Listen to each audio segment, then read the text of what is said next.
Hey everyone, it's Dave Asprey with Bulletproof Radio.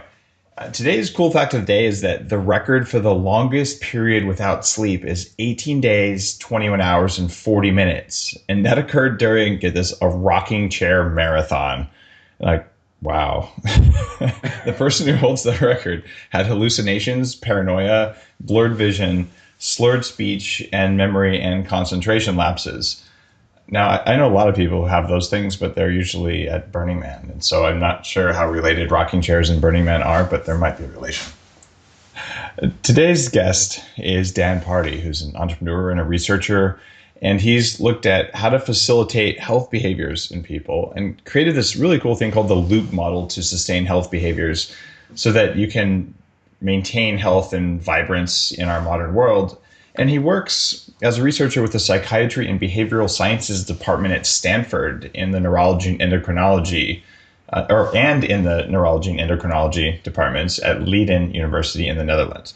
In other words, he's like academically got some serious credentials and has developed a model that's really useful to the things that bulletproof people care about all the time. So Dan, welcome to the show. Thank you so much. It's great to be on. Now, you also work for Naval Special Warfare to help elite fighters have vigilance when they're fighting people or not fighting people. So you've gone beyond just looking at sleep or health to looking at like performance when life and death are on the line, which is the other reason I wanted to chat with you. What was that like when you sort of jumped in there and worked with like these elite warrior types?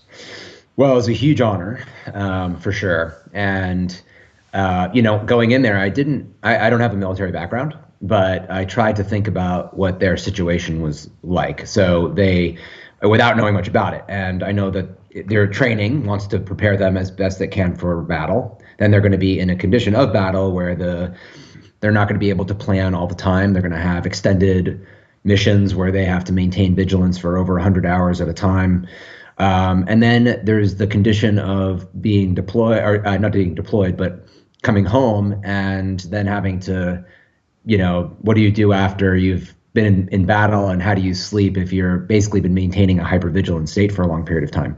And there are basically three pretty distinct conditions, but these guys end up, dedicating their lives to our country, even if they, are still alive when they get back. Oftentimes they have real serious metabolic issues and sleep problems that can last the rest of their lives. So anyway, it was really an interesting situation. I work with Navy SEALs and also Swift boat operators, which support Navy SEALs while they're operating. And I go in there and I tell them what are the determinants of good sleep, and therefore what are the determinants of vigilant or alertness. And so they understand what those things are, so that when they have the opportunity to create the conditions or to respond to the conditions that facilitate alertness and good sleep, then they can actually, take advantage of that. So that's kind of the general intro to that work that I've been doing. Have you ever done any work with Mark Devine or Kirk Parsley?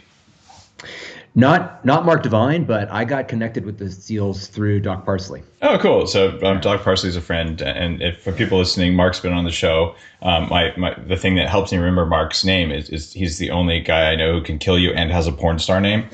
So, but he's an elite, Navy SEAL commander kind of guy, and yeah. It's really interesting when you look at what's possible when you're dealing at that level. So I figured that people who are listening who are connected into that community of like, how do you make people sleep, would probably understand those names. So you have worked with them. And what are the tricks to hacking sleep for people who are like so stressed that like people may be shooting at them at any time? Like how do you do that?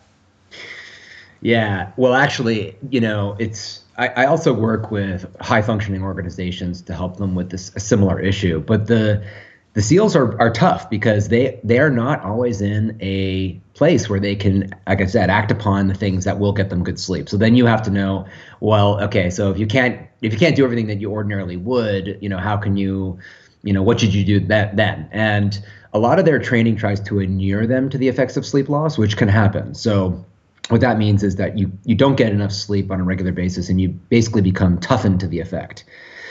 You see this with a surgeon who's performed surgery at night thousands of times, over time, they actually have less of an emotional toll of saying, okay, I'm not getting the sleep that I need, but you know what? I've been in this situation 1,000 times and I can perform well. And that sort of thing can happen. So when you don't get the sleep, the full amount of sleep that your body would want, you can train yourself to have less of an emotional response to that. However, the objective impairment that does take place will still, you can't train yourself to not experience the objective impairment. And so what ends up happening is these guys can perform well on less sleep because they've done it before and they know that they can, but they're also more likely to do things like engage in friendly fire and make decisions that are uncharacteristic of themselves if they're really sleep deprived for long periods of time. So you want them to be tough to the effects of sleep loss, but you also want them to be sensitive enough to know when they're putting themselves or their team in a dangerous situation. When I was developing the Bulletproof Diet, I went through this period. It was after my son was born. And I said, all right, I'm going to do this ridiculous experiment. I'm going to eat like 4,000 to 4,500 calories a day. And I'm going to maximally sleep 5 hours a night. And if I'm just going to wake up when I'm going to wake up, like at the set time. And if I go to sleep at 4 a.m. and I wake up and I get 3 hours of sleep, that's just what I'm going to have for the day. And I'm not going to take naps and all that kind of stuff. And I figured I was doing this because if I got very little sleep and I ate way too many calories, and I stopped exercising, I should gain weight. And I was planning to gain 3 pounds when the calories in, calories out says I should gain, 20 pounds, and be like, guys, something's going, like, where's the 17 pounds? The math is wrong here. But what I did was I got a ton of energy, and I was using Bulletproof coffee with like 8 spoons of butter and whatever I could to pound the calories in. And I ended up doing this for about 2 years. And I maintained muscle mass, got a little bit leaner, and overall had this experience. And I believe that I stress conditioned myself for sleep, because during that time I also got to the point where I'm like, yeah, I'll fly to Singapore or wherever, and I'll get on stage 2 hours after I land, and I'll deliver like a kick-ass presentation. Yeah. Right. And sometimes I use modafinil during the first half of it, but a lot of times I didn't. Like, I'm not using modafinil now. I haven't used modafinil in the past, going on a good year and a half, maybe almost 2 years, because I don't need it anymore. Like, I might be tired, but I can still kick ass. So consider me maybe as sleep conditioned as some of these guys you train. But when I started that, if I was an average person, what percentage of the sleep deprivation burden comes from my body's own fear of being tired versus the actual physical impairment? So that's a really interesting question. In fact, so my research was looking at something just like your question, but related to food intake. So, sweet. yeah, it's really interesting stuff. So what I did, I'll tell you about the experiment, and we'll use that as a launching point to kind of go further on the topic. So I took 50 subjects and I gave them a baseline examination where I looked at a variety of things related to cognition. So reaction time, mood, memory, and that was baseline. A week later, I gave the intervention was that they got more or less sleep than usual. And then they came back in the next day, the day after the sleep loss or normal sleep, and they did the exact same experiments that they did the week before. And I looked to see how did their mental performance change if they had more or less sleep. What I also did is I used intentional misdirection. So in the middle of the test, I gave them a break. And that break, I put out a variety of different sorts of foods. And I said, okay, well, I'm going to have you watch these 2 TED videos. And you came in fasted, you didn't have anything to eat. But the last experiment, you need to actually have some food in your system. So it's better to be closer to full than still hungry. And that's all I said. But I said the exact same thing to everybody. And the food choices were basically like kind of ostensibly healthy or not so healthy. So you had gummy bears, and you had, almonds. Like, so gummy bears are low fat, so those were the healthy choice, right? Exactly. Exactly. But as you know, people's opinions about food vary drastically. They were agave gummy bears. So some people might say, "Oh, well, isn't agave supposed to be healthy? So actually they're good for me." Some people that if they believe that fat is bad for you, might look at the almonds and say, "Oh, those are high fat. They're not good for me." So what I really cared about was how did people eat based off of their own perceptions of the food. So I had them at the end of the study rate all of the food choices. And then what I did is I looked for associations between reaction time, which is a measure of objective alertness, and how well and what they actually ate. And I found some pretty interesting things. That subjective sleepiness, which is basically how sleepy you feel, had differential effects than objective sleepiness, which is a reaction time. Not in all cases, there was some overlap, but when people feel sleepy, they ended up eating more calories in total. They ended up selecting more foods that they rated as less healthy. And then as the investigators, we also decided to draw a line down the middle, and we said, okay, these 4 foods are actually like bad foods, and these 4 foods are good foods. And we kind of then said, okay, how much did people eat based off of the investigator rating of these foods? So anyway, it was very interesting. So when people feel sleepy, they ate more foods that they rated as less healthy. And when they had objective impairments of sleepiness, so when they had slow reaction time, they ended up eating more calorically dense foods. And these were all statistically significant findings. And so I think your question was, how much of the effects of sleep loss are just kind of the emotional toll? It's a good question, and it's probably conditional on what exact situation we're talking about. But they do differentiate. So just by feeling sleepy, these people, they weren't in terms of their reaction time. Objectively, they were performing fine, but they felt sleepy and they were making different choices. And so that's a pretty interesting finding. I believe there is some value for people, and maybe that's the function of going to college, is staying up really late and drinking too much beer, and then somehow managing to stumble into class the next morning and not fail. But there's something that you can do just to reduce the stress, and I look at my experiences taking modafinil most of the time for 8 years. Yeah. And I actually talked this through with my wife, Dr. Lana, and one of her theories is that when you take modafinil for even, a few months, that it does show the body, and I don't mean like show you, but it shows like the nervous system and the parts of you that you don't really see, that like, oh, you're not going to die if you're tired and you have to get up and do what you're going to do. And that it just sort of lowers that stress thing. And so, lack of sleep conditioning is rough on your body. It can give you cancer and things like that if you do it a lot. But if you do it enough to be able to function on a little or a lot of sleep, man, maybe that's a life skill that's worth having. It's a really good point. And we see that with nurses and anybody that does shift work. They have to learn how to perform when they're not getting optimal conditions for good sleep and mental performance. And they do. And not all the time.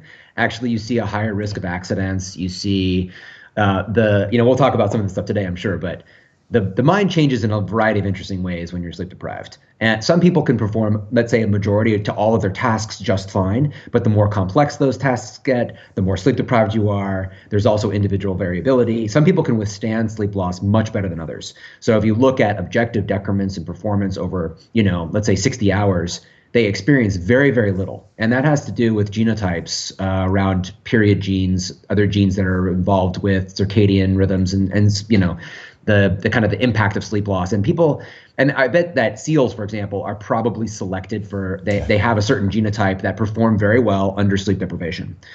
Now, that doesn't mean that they need sleep less than others across all the different domains of the value of sleep, but that means that they can perform better, where other people, once they've had a full day of wakefulness, their performance drops off precipitously as soon as it's nighttime. Now, I love talking with doctors, and having one in the house makes it really helpful. But I was talking with Dr. Lana about what do you do when you're working the night shift in the ER, right? And so one of the things is, you eat calorically dense foods because, and now we know at least that willpower in the brain is tied with blood glucose levels, and I would argue, or ketone levels, because when people drink, brain octane oil and get ketones and sugar at the same time, like they get more, there's an edge there. What changes in your research when people are eating calorically dense, nutritious foods? Well, I didn't look at the effect of the meal on the mental performance. I actually did. I'm going to analyze that later, because I did have one part of the test happened after the food intake, but I was more interested in looking at how reaction time influenced or didn't influence what people chose to eat and how much they ate. So that was basically the primary variable of interest. But unfortunately, the effects of the research that's looking into diet and sleep are not that good. There needs to be more research there. Generally, carbohydrates seem to have a favorable effect on sleep. The reason being probably is that there are neurons in the brain called hypocretin neurons. Those neurons are responsive to circulating levels of glucose, and those neurons are inhibited by glucose. And a really good way to think about what these neurons do is they sit at the center of the wake network, and they tell all the other wake network neurons when to be on. And so if you are sleepy, then having glucose in your system is going to make you feel sleepier. If you have good alertness and you've gotten good sleep regularly, having carbohydrates in the system can actually make you feel more calm. But in the evening, the few studies that I've seen on nutrition, I mean, the data is kind of all over the place, but a carbohydrate meal in the evening can help to facilitate or reduce sleep onset so people can fall asleep a little bit faster. Does it have much of an effect on sleep quality? Not really. Nothing substantial. It may be individually variable too, for the individual sleep quality thing. Like I've had a few clients where they do the trick I wrote about in the Bulletproof Diet about using a tablespoon of raw honey. And are you familiar with that raw honey versus regular honey idea? Yeah, tell me a little more about it. Oh, okay, cool. So I came across this a fan, and I wish I could remember who it was, sent me this book randomly called like The Honey Revolution. I'm like, really? Like, you're gonna send me a book on like how to have sugar? Like, oh, come on. But I read the book, and and I apologize if I got the name. It might be like Honey something, but it had just tons and tons of references. And one of the most interesting ones in the book was that if you took about a tablespoon, sometimes a little less, sometimes a little more, of only raw, not cooked honey. Yeah. Maybe 15 minutes, a few minutes before bed, that it would raise your blood glucose for at least 6 hours, because that kind of honey is 22% more likely to go to liver glycogen, which serves as a fuel source more for the brain, versus muscle glycogen. And that when you did this, that it would improve sleep quality. And I'd been talking with Seth Roberts from Quantified Self. And so he had also noticed this funny, if I have dessert, I sleep better thing. And so I'm like experimenting. I'm like, wow, this is kind of cool. Like, I'll put it in the book, and cite the places where it came from. Is there validity based on what you know about the stuff to that idea? Is it a hypocretin thing, or there's also talk about it being serotonin modulated? Any thoughts? Well, yeah. So blood glucose levels are regulated in a very complex fashion over the course of a 24-hour period. And I wish I knew it a little bit better to, just describe it probably efficiently. But the reason, we actually have our hormones change over the course of the night, as you know. So at different points of the day, for example, our, cortisol levels are low in the evening and they're higher in the morning, and that will change over the course of an evening. And one of the reasons that it does that is to actually maintain adequate blood glucose levels throughout the night. And there's other hormones that will actually respond in a similar way. So we have growth hormone levels are very high at night. In the first part of the night. They correspond with levels of slow wave sleep, which are thought to be more restorative aspects of sleep. And so anyway, there's kind of this intricate dance and balance over the course of an evening with different types of sleep that are occurring and different hormones that are released, and a stabilization of blood glucose levels that take place during what is typically a fast, right? We don't eat at night usually. Actually, when we do, it's problematic. And that is one of the ways where that the body will regulate blood glucose levels. So in the morning when cortisol levels are high, part of that is to actually keep an adequate amount of glucose in the blood to support the regular functions that it does. So anyway, it's a very complex dance, and whether or not I don't know that you need to be loading carbohydrates in order to induce that sort of effect. I mean, our blood glucose levels stay fairly stable unless you have kind of hypoglycemia issues, for over 24 hours. So yeah, that's I don't know anything about that, but I'll look into it. Thanks. Oh, cool. It's a question that there's few guys I would even think of asking because it's just kind of out there a little bit. But the effect was really noticeable. So I'm like, all right, I'm writing about it, and it's a quick experiment. Like, try honey before bed for a week, and if your blood glucose doesn't go crazy and you sleep better, it's like, well, okay, stop it for a week and start it again, and it's probably not placebo. If it is, then own it. So. Right. It sounds like a very low risk experiment. Exactly. Yeah. All right, let's talk about persistent insomnia and inflammation. Are you on top of the correlations there? It looks like you might have done a paper on that. I didn't write a paper on insomnia and inflammation, but I'm maybe you just sent me one then. Maybe, yeah.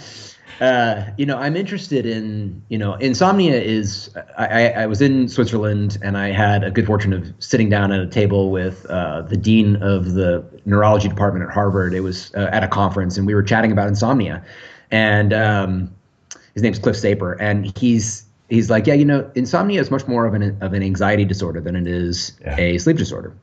And now there's different types of insomnia. The kind of organic insomnia is very rare, but that is where you have a problem with some center involved in sleep initiation or sleep maintenance, and it means that you cannot go or stay asleep, and that's a real big problem. But for most people, most of the time, a lot of us experience insomnia at some point in our lives, and it has to do often with some sort of stressor, and sometimes it's actually just mental engagement. Like, you've got this idea and you're absolutely manic about it and you can't stop thinking about it and shut off the machine. And that happens a lot as well. But either way, you have this hyperactivity that is taking place in terms of, cortical activity, and you can't shut it down. And it kind of overwhelms the pressure of sleep that has built up naturally over the course of the day. And what's really interesting is that some work by Eric Nofsinger, he looked at, so a lot of people, this is a typical experience. People that have chronic insomnia, they go to a sleep specialist, they do a PSG or overnight sleep study, and the doctor tells them, you know what, everything's normal. And, all of your sleep architecture looks totally normal. And you fell asleep a little bit, more slowly. It took you longer to fall asleep than the average person by a little bit, but, it took 25 minutes instead of 9, so you're fine. And the person will look at the doctor and be like, you are a fraud. I hate you. You don't know what you're talking about. I was up all night.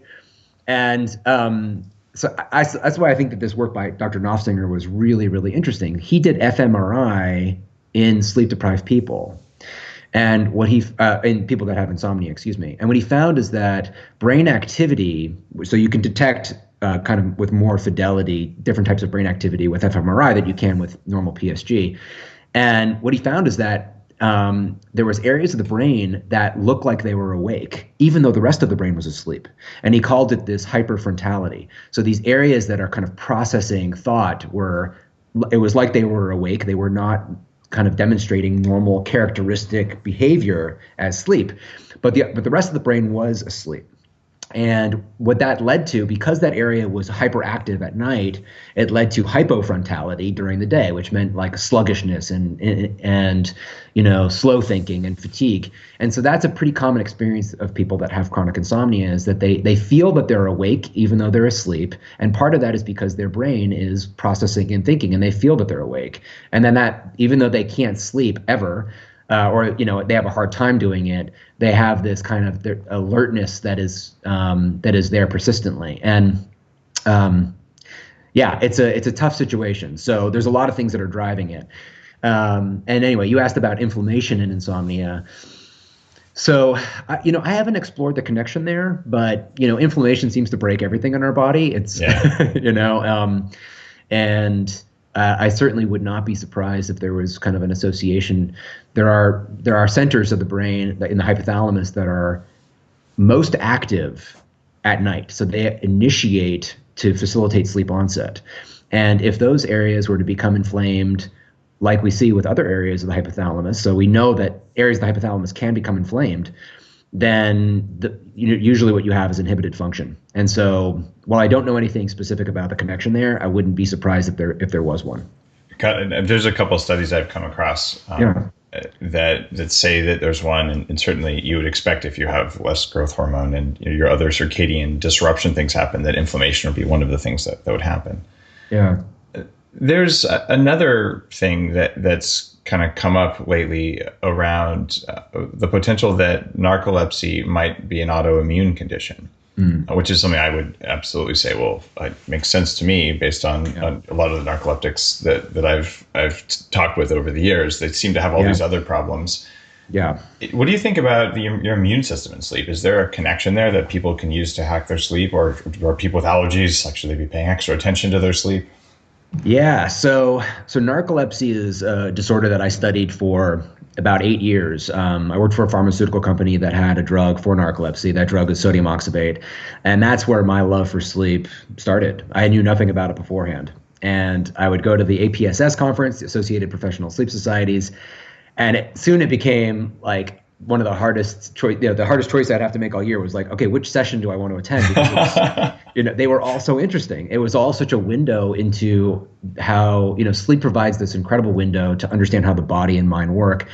And narcolepsy has been kind of the darling of sleep research because, as I was mentioning earlier, these hypocretin neurons, those are the neurons that actually go missing with narcolepsy.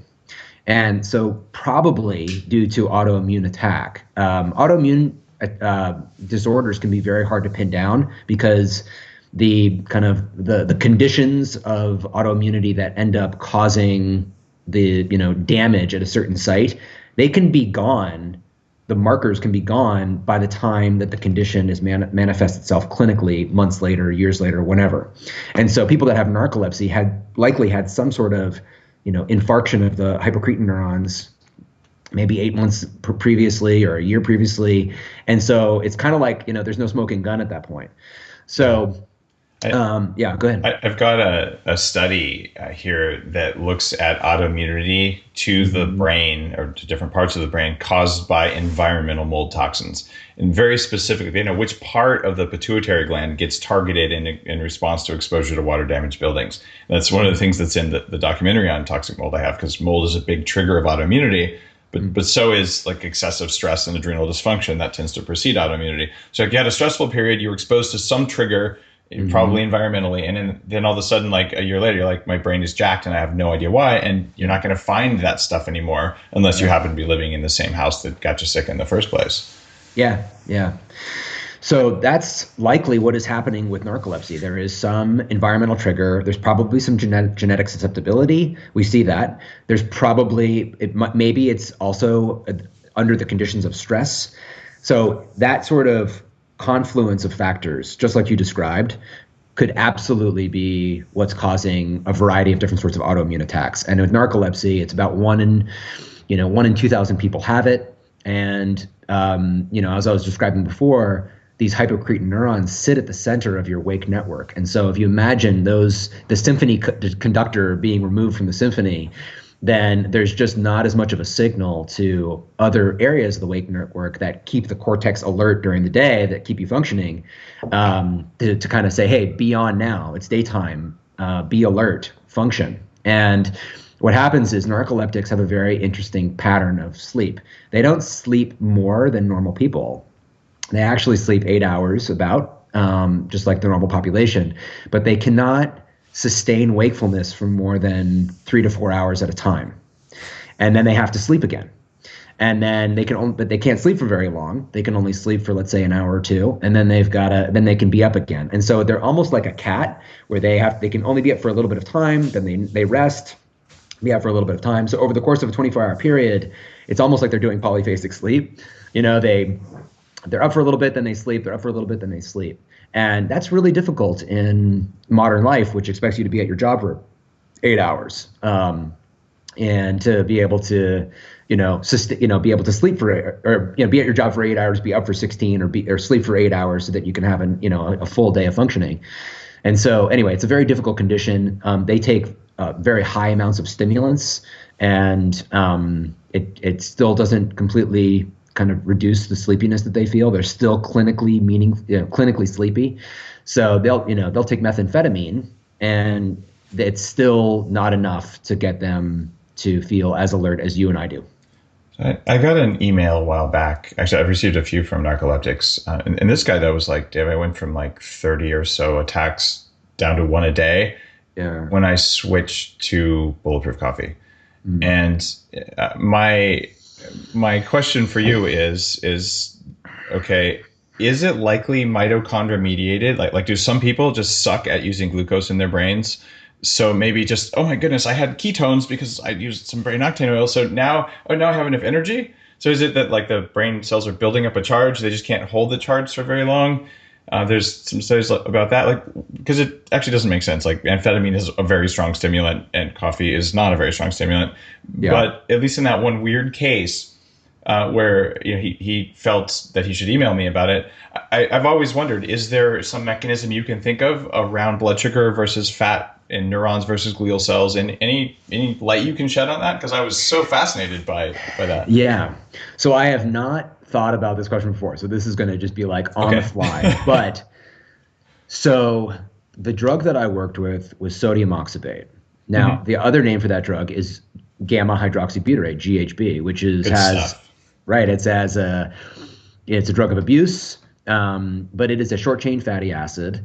And if that at all sounds familiar to people, as if they don't know it for kind of the fact that it's used as a medication, it was called like the date rape drug, which that's a whole other story that's very complex. But and I'll just mention something about it because people are like, well, wait, tell me about that. So Rohypnol is a long-acting benzodiazepine that caused retrograde amnesia. So it caused people to forget what happened to them 16 hours prior to taking it. And that was used to facilitate date rape. That was cracked down on, and GHB, which is a very, very different sort of a drug, started to be used in a similar capacity, but it has much different effects. It doesn't cause retrograde amnesia, but it will cause basically, sedation and hypnosis, given in a certain amount. But any drug that has those sorts of central nervous system depressant properties, like alcohol, there's actually 60 different drugs that are classified as date rape substances, then they can all be used in that manner. So there's really nothing kind of unique or specific about GHB, but it did get that notoriety. And so that was kind of the social political environment around the same time that the company was looking to develop it for narcolepsy. And it has very interesting properties for narcolepsy. It does things that other drugs don't seem to do. So if you think about narcolepsy, a good way to think of it is that there's two different main symptoms. One is suppressed wakefulness. That's what most people think about. Narcoleptics are extremely sleepy and they can sleep at any time. They also have something called cataplexy, which is basically loss of muscle tone with an emotional trigger. So let's say I'm about to tell you a joke. All of a sudden, my jaw might sag, my shoulders might sag. I will feel heavy, and I might even collapse all the way to the ground. And people have mistaken that as, they're so sleepy they fell asleep. That person is wide awake, but they basically are they're temporarily paralyzed. Wow. And that is very, very dangerous, because imagine if somebody had any sort of emotional reaction at the top of stairs, and they had a full collapse. Well, people have died that way. And so the battles to get GHB approved were basically these two camps. One is like, this is a poison that should not be released onto the street. And the other people like, this is the only thing, my friend died because they had a cataplectic attack at the top of the stairs, and this is the only drug that's ever helped. And so, I haven't worked with this drug in 10 years, but I wrote a lot about it. And the mechanisms of action it was not clear. There was a lot of different things that it seemed to have been doing. But anyway, that's kind of a long-winded story. So GHB, gamma hydroxybutyrate, is awfully similar to beta hydroxybutyrate, which is a ketone that has vast, interesting effects on the brain. Appetite suppressing effects. It actually can affect the health of certain neurons within the hypothalamus. And so now GHB would have a much bigger impact than amphetamines over the long term. Well, not a much bigger, but about the same to bigger impact on wakefulness than amphetamine. And so what's going on there? This is a sleep drug that's helping them perhaps sleep a little bit better, more deeply, but is it also somehow affecting the health of the cells, the remaining hypocretin cells? Because not everybody has like complete removal of those cells. They might have 10% surviving hypocretin neurons. And if you can get them healthy, or you can actually make ones that they thought were dead healthier again, you might be able to restore some function. Or maybe there's other mechanisms altogether. But either way, it's a really interesting parallel that you drew. And maybe beta hydroxybutyrate is acting similarly to gamma hydroxybutyrate, and that wouldn't be so far-fetched, in my mind. And for people listening, the reason that I use brain octane, which is about 6% of what's in coconut oil, is it is the one oil you can get that most quickly converts to BHB in the body, and then BHB can convert to coenzyme A, which then converts to ATP. And so that's why a tablespoon of coconut oil is not the same. It's actually 1 tablespoon of brain octane is 18 tablespoons of coconut oil for this one short chain C8 fatty acid. And yeah, we're getting a little bit geeky there, but like the difference is like you drink 1 cup of bulletproof coffee made with the right recipe versus throwing coconut in there. Coconut's good for you. Get some lauric acid. It's almost like free. And lauric acid is so abundant in coconut oil that you don't need to separate it out. And it's not a medium chain triglyceride anyway. That's a marketing scam. Anyway, that's probably a side topic. It's a long chain fat that's labeled a medium chain fat. So I have a potential mechanism for why bulletproof coffee stimulates unusual amount of alertness. Oh, please do tell. I've been trying to figure this out because it doesn't make sense. It kind of does, but like I have a bunch of them, but I want to know. Like, okay, so, all right, the ketones can pass the blood-brain barrier and they can serve as a fuel for the brain. So we know that, but why would that make you hyper alert, which a lot of people experience? I have myself. Well, as we talked about earlier, if hypocretin neurons are inhibited by glucose, right, and you're fasting, then you're going to have this dual response from a hyper alert hypocretin system because it's not getting any inhibition from glucose, or perhaps subdued and less. If you have a big glucose meal for breakfast, then it doesn't mean that you're going to be sleepy, although some people might experience that. It might just mean that you feel a little bit more calm. But basically, in the absence of glucose, it could explain why when we're hungry, we have this increased arousal. And so in the morning, you have got ample fuel through the ketones, and you've got this basically hyper arousal from hypocretin neurons, and that's keeping you in a very lucid, alert state.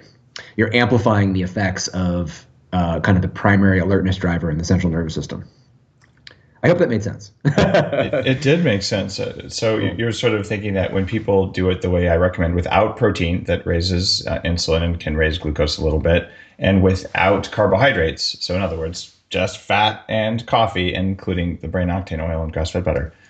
When you do that in the morning, it's the suppression of the glucose just because there isn't any in your diet, plus the increase in ketones. So it's that the ratio of the two shifted. Yeah. Wow, so, I didn't know about that, and I didn't put that in the Bulletproof Diet book. But there's some other mechanisms around gut bacteria and stuff. But okay, thank you for that. That's valuable. Absolutely. I mean, this is something that's not talked about very frequently. This could also be why people experience, and the same mechanism could explain the kind of the dip in consciousness or alertness in the afternoon after a high carbohydrate lunch. Right? Because you have glucose, which suppresses the hypocretin. That's function. Right. Okay. And hypocretin function naturally dips in the afternoon. That's why we take siestas between 2 and 4. And so that natural dip could be basically exaggerated in the presence of glucose. So if you want to take a nap, great, have a higher carbohydrate meal and go to sleep when your body tells you to, and you could get a real deep, good nap. And then wake up and you can use naps functionally. If you need to do a lot of writing or or anything like that in the evening, taking a nap can supercharge that. So that was actually my next question for you. Was cool. Let's what can people use right now? So your take on naps. What's the best time for a nap if you're going to do it, and why should you do it or not do it? Yeah, so naps are neither good or bad, but they can be used in a smart manner. So the time to do it, we have these ultradian rhythms throughout the day. So a circadian rhythm is a kind of a repeatable 24-hour process. Ultradian rhythms are small micro rhythms that take place within a 24-hour rhythm. And one of those rhythms is this circadian dip in the afternoon of our alertness drive. And that is when all around the world humans will rest, somewhere between 2 and 4 in the afternoon. And that is explained by this reduced activity of hypocretin neurons. And so act on that. Now there's kind of thought about how long should you nap, and how if you when you sleep for a certain length of time, you can get into certain different stages of sleep. And if you wake up out of a slow wave sleep, more deep sleep, you can feel groggy. And you can feel groggy for the rest of the day. So a power nap is somewhere between 10 and 20 minutes, and it is kind of disproportionately recharging. We don't exactly know why it restores you as much as it does. And it might have to do with kind of sodium, potassium signaling at the cells. I mean, it's not fully explained just by kind of a reduction in sleep. But we know that when you do fall asleep, you have a fairly rapid reduction in sleep pressure. So what is the kind of a correlate or the thing in the brain that is representative of sleep pressure? It's a buildup of adenosine. And that makes a lot of sense because what is adenosine a byproduct of? Energy utilization. Yep. Right? If you think about adenosine triphosphate, as you're using energy, there is this accumulation of adenosine. It's in the basal forebrain, and adenosine can do basically two different things. It can suppress the activity of neurons that keep us awake, and it can also then activate neurons that facilitate sleepiness. So it kind of, in two ways, it's promoting sleepiness. And what does caffeine do? It's an adenosine antagonist. It's blocking the effects of adenosine, which is which is the primary reason why caffeine will make us more alert. It's blocking sleepiness that exists, that's there. So that's what happens then when you sleep. Well, sleep actually wears down. You process all that adenosine that is built up. And so if you nap, you do the same, right? You process some of that adenosine. And because you have less when you wake up, then you can actually feel rather alert for the remainder of the day. And it's pretty complex, probably too much to explain without graphs about these kind of different systems that are involved in keeping you awake. But kind of basically how alert or how sleepy you feel across a 24-hour period is this dance between two different systems: sleep pressure, which is adenosine, and then wake drive. And wake drive is basically the activity of all of these different neuron groups in the brain that keep the cortex alert. And they increase in activity over the course of the day as sleep pressure builds. So at night, they're working really, really hard. And right before sleep, they drop off. And all you have is this unopposed sleep pressure. And that makes you feel really sleepy quickly. And then it helps you stay asleep over the course of the night. So taking a nap can be really, really good. But I also mostly try to avoid naps because I'd rather just go to bed earlier. And what happens when you get a nap, it can actually make you not feel sleepy when ordinarily you'd be going to bed. So I just oftentimes try to get most of my sleep between, when I go to bed at night and when I wake up in the morning, because I can't always predict when I can have the opportunity to nap. So you can also condition to a nap where you become very, you're like, all right, I'm taking a nap every day at 3. And if you don't get that opportunity, then you could feel really, really sleepy. And if you happen to be driving at that time, then that could be problematic. So mostly I try to avoid naps. I do take them to catch up on sleep. So if I haven't been getting enough, then I will try to get one. So I generally, I like naps. I do take them. I kind of ask myself the question, all right, is it really necessary? Or can I actually just go to bed a little bit earlier? And that's what I usually aim to try to do. That's very much what I do as well. I don't want to nap every day. There are people who say it increases performance or whatnot, but it also, that's time that you're not doing stuff and there's lay down, wake up and get yourself going again. But if I'm really short on sleep or if I'm dealing with crossing lots of time zones, sometimes there's a good case for it, but to do it every day doesn't fit well with my lifestyle or just the amount of stuff I do. Yeah. Well, let's talk about mattresses. Okay. Soft, hard, cold, warm. Like what's the ideal mattress for you? It's pretty funny. I don't know anything about mattresses. Okay. I really don't. You call yourself a sleep expert? I know. I feel like people can condition to a lot of different surfaces. Generally, you want to be at night. You want your environment to be dark, cool, quiet, and comfortable. And so different people love a hard mattress and they get really rock solid sleep on it. Some people like a softer mattress. Some people have certain anatomical situations they're trying to address. Like, they might have some sort of shoulder pain, or they like sleeping on their side or their front. So there's other reasons where a certain type of mattress might be better for you. But generally, I think you can get good sleep on a variety of surfaces, and you can condition to that surface. So let's say you're used to a softer mattress, and then you go to a hard mattress.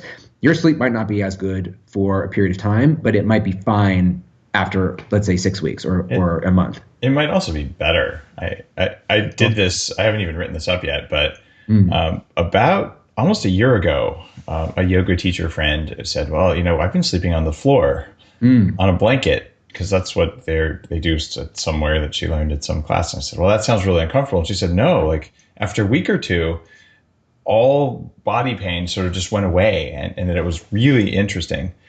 And we theorized that maybe the proprioceptors in your joints get no signal from a soft mattress. So these are the things that tell your joints where they are. So I tried it, and I've been sleeping on like a 1-inch piece of foam, like hard neoprene foam, closed cell, almost like sleeping on the floor.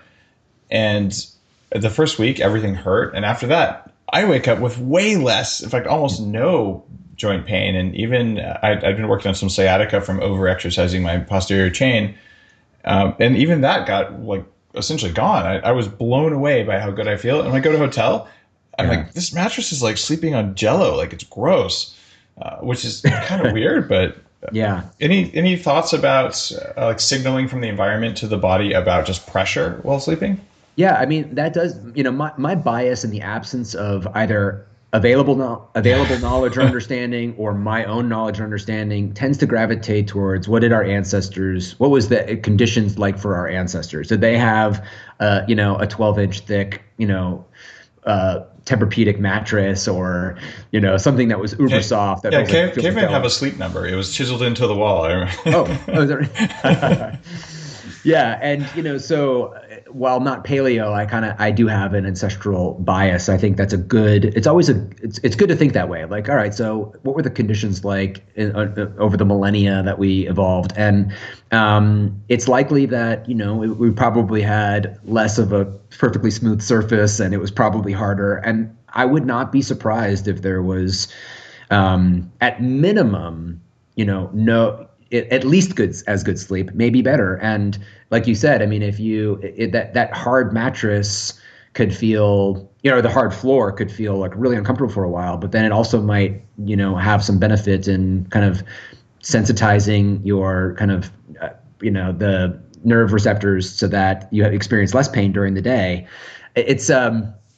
I'm totally open to that idea. I just don't know that much on it. Don't know. Okay. Yeah. And there may not be any research about this, to be honest. It was just an observation that was profound enough that I really noticed the difference now, but it also could be I'm just conditioned to a hard surface, but maybe that makes me tougher. Maybe it's like intermittent fasting or something. You teach your body to deal with more, so it does. But absolutely. All I know is when I come home and I lay down on that thing, which is like the floor, I'm like, oh, thank goodness. Like now I sleep like I want to sleep. Yeah, absolutely. I had a very thick pillow for a long time, and my neck always hurt. And I basically sleep on a very minimal pillow now. And I feel like I have better body alignment. And, we're in this position all day long sitting in chairs. So I use a lot of foam rolling to lay back across it several times a day. But also laying flat is a lot different than laying up with your shoulders still kind of hunched in that position. So a flat pillow is something that I appreciate. That's one modification that I've definitely made to my sleep environment. On Bulletproof Radio, I had another guest come on with a sleep sensor to teach you to not sleep on your back to solve apnea. Are you a side sleeper or a back sleeper? It's funny. I start the first half of the night, I sleep on my back, and then I would probably say 75% of my time asleep on the second half of the night is on my stomach. Oh, so you're a back and stomach sleep, but stomach sleep is relatively unusual. Yeah. And is that conscious, or is that just what your body does? Just what my body does. Yeah. Cool. Yeah. I've tested the back sleeping, which I did for a long time because I thought it was healthier versus side sleeping. And I don't believe I have apnea, and my ZO scores and all the other sleep hacking stuff don't show that I do. I have a Bedit sensor, and I use stuff on my iPhone, and like I kind of over-track my sleep because it's painless to do. Yeah. And I found that I probably sleep best on my side, but the problem is that I'm not a small guy, and the distance from my shoulder to my head is bigger than most people. So if I put a normal pillow here, my head is at this odd angle, and then I have to have my shoulder up. So just getting the right height pillow totally changed my ability to side sleep. And I think most people just never pay attention. Like, I don't just have a pillow. I don't even know what's inside it. But just paying little bits of attention there, it works. And I got another pillow if I'm going to sleep on my back. That fat one is going to do, the tuck your chin thing. Right. So just looking at anatomy and sleep is something that no one's ever trained to do that, unless your parents are like obsessive and they teach you when you're a kid. This is invisible, but it seems to matter. Yeah. So it's a good point. Because I'm a back and stomach sleeper, a thin pillow is good for me. But if you're a side sleeper, like you said, you could be in this very weird position if you don't have adequate support underneath your head. So my wife, she sleeps with a kind of a thicker pillow because she's a side sleeper herself. Yeah. Well, how do you sleep, or how do you hack jet lag then? So now you're in hotels or whatever. You don't get to have your favorite pillow, but you deal with people like military, where they might fly to the other side of the planet, blow stuff up and fly back. What's the kind of short jet lag hack that people might appreciate? Yeah. So most people take melatonin incorrectly. Melatonin is more of a timing hormone. So it tells the body what time of day it is, than it is a sleep induction hormone. It has some soporific effects or sleep inducing effects, but they're pretty weak. And so melatonin is produced in response to something called dim light melatonin onset. So when the light goes down and the tone and the intensity of light change, light will enter into the eye, and there are certain receptors in the back of the eye that are sensitive to light. Now, these are not rods and cones. Rods and cones are also sensitive to light, and they are communicating with the primary visual cortex to turn that light into shapes and images that we can see. In the mid-90s, researcher Ignacio Provencio discovered a very similar class of these neurons that can transduce photons into nerve signals, but instead of going to the visual cortex, it went instead to the master clock. And these are called intrinsically photosensitive retinal ganglion cells. It's kind of a long word, but it's just kind of descriptive of what they do and where they are. And anyway, they're basically responsible for helping our body understand what time of day it is. And so during the day, we like to get a lot of light. And if you think of your eyes almost like a photon counter, then getting like the intensity of light outside is much, much more intense than indoor light. So indoor light, will range somewhere between 1,000 and maybe 10,000 lux. Lux is a measurement of light intensity. But you go outside on a blue sky at noon, and it's going to be over 100,000 lux. So it's an orders of magnitude different. And anyway, so in the evening, as the light changes, then our eyes are attuned to that. So the intensity decreases and the tone of the light becomes a little more amber, dusk colors. And that actually tells the brain to start producing melatonin. And melatonin will then reinforce to the master clock. It actually kind of is produced in response to the low light, but then it also tells the brain, hey, it's actually low light. And it says, okay, yeah, it's dark out, kind of start dark activities throughout the body. So what's the jet lag hack? Well, if you are going to a different time zone, then think about when it is getting dark there and take 0.5 milligram of melatonin starting 3 days prior to when you leave, 3 to 5 days prior to when you leave, in your current time zone. And what you're basically doing is you're not going to induce any sort of sleepiness. That is not a dose that's strong enough to cause you to be sleepy, but it is a dose that's strong enough to tell you to start to basically adjust you to the new time zone before you leave. So what that means is that you're going to have less adjusting to do once you arrive. So you can shift your internal time zone starting 3 days before. And if you pair that with light exposure, wearing the amber glasses and not looking at bright lights at a time in the time zone you're going to be, you can probably amplify that effect. Absolutely. Okay. Yeah, absolutely. So that's going to further facilitate endogenous melatonin release. So you have a kind of a exogenous in the form of a pill. You have the endogenous production by wearing amber glasses. You can also then use light in the morning. So let's say you're going to be shifting so that you're waking up earlier and going to bed earlier. Then let your body start to wake up earlier, and as soon as you do, get bright light as soon as you can, that is also going to facilitate that shift and make it faster as well. So there you go on Bulletproof Radio, like new hacks for jet lag. This is something I've written about a lot, but I love getting it directly from someone who's spent 8 years looking at GHB. This is so cool, Dan. We're coming up on the end of the show. Last year at Paleo FX, you gave a keynote about why we get fat. Are you going to be speaking, or are you going to be attending Paleo FX this year? Yeah. I didn't submit a presentation just because I'm very busy with other things. I love presenting. It takes a lot of time. It does. But I am going to be presenting. I think we're on a panel together. Oh, are you on the same panels, man? I know I'm presenting there as well, but I haven't checked out who's going to be there. The reason I'm asking is that I want to give a shout out to Paleo FX in Austin. It's a totally cool thing to do. I think this will be the third year Bulletproof's been there. But I would love to have more conversation with you, and I'm wondering if there's a possibility when we're there, if I can grab you, if I bring a couple cameras, we can set up and do another set of Q&A, because I only got through half the questions I wanted to answer, because you can answer all these questions, man. You've got too much knowledge. Absolutely, I'd love to. My wife doesn't want to hear me talk about this stuff, so or she's heard it enough. That's awesome. Okay, so we're gonna work on doing a second live episode with you where we can talk about some of the other sleep hacks, because this is just great fun, and it's such a way for people to get value out of you're gonna do it anyway. You might as well sleep better. Yeah. But since this is our first episode now, there is the final question that I always ask on Bulletproof Radio. Given all the stuff you know, not just about sleep but about life, your top 3 recommendations for people who want to kick more ass at life. So you want to perform better at everything you do these 3 things. So I would say focus on the mundane but meaningful. There's a lot of things in our world today around health which have merit, and this I call it. We're looking for some exotic solution that can kind of supercharge us, and they exist. But what we shouldn't do is overlook fundamentals that are important to cognition and health. So getting good sleep can sometimes not be that sexy.